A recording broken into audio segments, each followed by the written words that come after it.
بسم اللہ الرحمن الرحیم۔ آج کی ویڈیو بیٹا 9th کلاس کمپیوٹر سائنس کے بچوں کے لیے ہے۔ اس میں chapter number 8 ethical social and legal concerns in computer usage, اس کے ایکسرسائز شارٹ کوسچنز کو ڈیٹیل سے ڈسکس کیا جائے گا۔ ایکسرسائز شارٹ کوسچن میں بیٹا پہلا کوسچن ہے ہمارے پاس، what is importance of using computer safely and responsibly, کہ ہم جب کمپیوٹر استعمال کرتے ہیں تو اس میں سیفٹی اور سیکیورٹی کا اور ریسپانسبلٹی کا کتنا کردار ہے۔ It means choosing how to protect personal information. سب سے پہلے اس کا مطلب یہ ہے کہ آپ نے اپنی ذاتی معلومات کو تحفظ فراہم کرنا ہے، لیک نہیں ہونے دینا، کسی اور کے ساتھ ایکسٹرا شیئر نہیں کرنا۔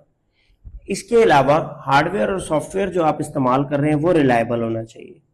آپ کو یہ گارنٹی ہونی چاہیے کہ جو آن لائن کمپیوٹر آپ استعمال کر رہے ہیں وہ اخلاقی معیار میں بھی ٹھیک ہو اور رسپیکٹ فل ہو، مطلب کہ آپ نہ تو کسی اور کی انسلٹ کر رہے ہو، نہ آپ کی انسلٹ ہو رہی ہو، نہ کوئی بیڈ کمنٹس کر رہے ہو، نہ آپ کی طرف کوئی بیڈ کمنٹس کر رہا ہو۔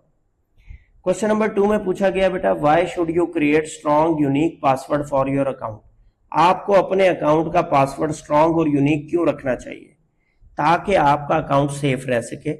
It should always be used for account as it makes it very difficult for someone to guess the password۔ اپنے اکاؤنٹ کو اتنا یونیک بنائیں، اتنا ڈیفیکلٹ بنائیں، اتنا اسٹرانگ بنائیں کہ کوئی بندہ اس کا اندازہ نہ لگا سکے اور آپ کے اکاؤنٹ کی رسائی نہ حاصل کر سکے۔ اچھا، اب اندازہ کب نہیں لگا پائے گا؟ Strong password alphanumeric password ہوتا ہے بیٹا۔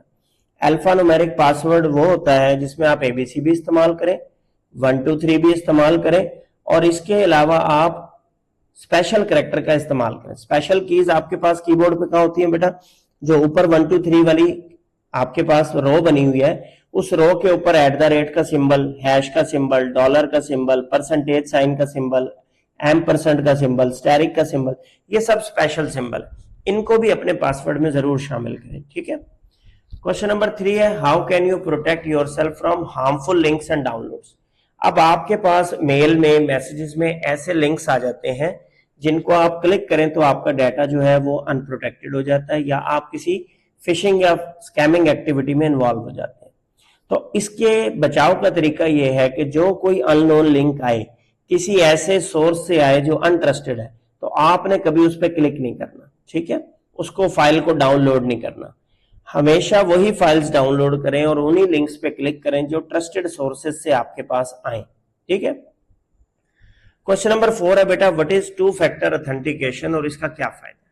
اب 2 فیکٹر اتھینٹیکیشن جو ہے اس کا مطلب ہے کہ ایک ایکسٹرا لیئر آف سیکیورٹی آپ کے اکاؤنٹ اور پاسورڈ کے ساتھ جڑی ہوئی ہے۔ جب آپ اپنا پاسورڈ انٹر کریں تو کوئی نہ کوئی وہ ایکسٹرا پیس آف انفارمیشن آپ سے مانگے، جیسا کہ آپ کے فون پہ کوڈ بھیجا جاتا ہے آج کل۔ جب تک آپ وہ کوڈ انٹر نہیں کرتے تو آپ کو جی میل لاگ ان نہیں کرنے دیتا۔ اب جی میل کی میں ایک ایگزامپل دے رہا ہوں کہ جی میل میں آپ کا جو ای میل اکاؤنٹ ہے اس کے اندر 2 فیکٹر اتھینٹیکیشن اگر آپ آن کرتے ہیں، اگر آپ اپنے ای میل کا پاسورڈ کسی کو بتا دیتے ہیں یا وہ چوری کر لیتے ہیں، وہ اس وقت تک لاگ ان نہیں کر پائے گا جب تک آپ کے فون پہ جو کوڈ آئے گا وہ آپ اسے پرووائڈ نہیں کریں گے، یا آپ یس نہیں کریں گے کہ یس دس از می، ٹھیک ہے۔ کوسچن نمبر 5 میں بیٹا پوچھا گیا ہے، why is it good idea to avoid public wifi for sensitive transaction. اب یہ جو پبلک وائی فائی ہوتے ہیں بیٹا یہ سیکیور نہیں ہوتے، ٹھیک ہے۔ لگے ہوئے مفت والے وائی فائی جو ہوتے ہیں یہ سیکیور نہیں ہوتے۔ تو اگر آپ نے کوئی آن لائن بینکنگ ٹرانزیکشن کرنی ہے، کوئی سینسٹیو انفارمیشن کی ٹرانزیکشن کرنی ہے، تو آپ public wifi network کو اوائڈ کریں، گھر آ کے اپنے ٹرسٹڈ سورس سے وہ ٹرانزیکشن کریں، تو اس میں زیادہ بہتری ہے، ٹھیک ہے۔ کوسچن نمبر 6 ہے بیٹا، why is it important to be careful about what you share on social media.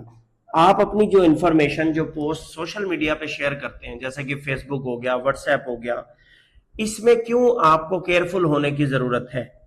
کیونکہ مس انفارمیشن لوگوں کو مس لیڈ کرے گی، کنفیوژن پیدا ہوگی، ہیجان کی کیفیت پیدا ہوگی۔ اس کے علاوہ سوشل میڈیا پہ اگر آپ کوئی اپنی پرسنل انفارمیشن شیئر کرتے ہیں اس سے آپ رسک پہ آ سکتے ہیں، جیسا کہ فار ایگزامپل آپ کسی اور شہر گھومنے پھرنے جا رہے ہیں، آپ نے لگا دیا کہ جی آئی ایم گوئنگ ٹو مری۔ اب کیا ہوگا؟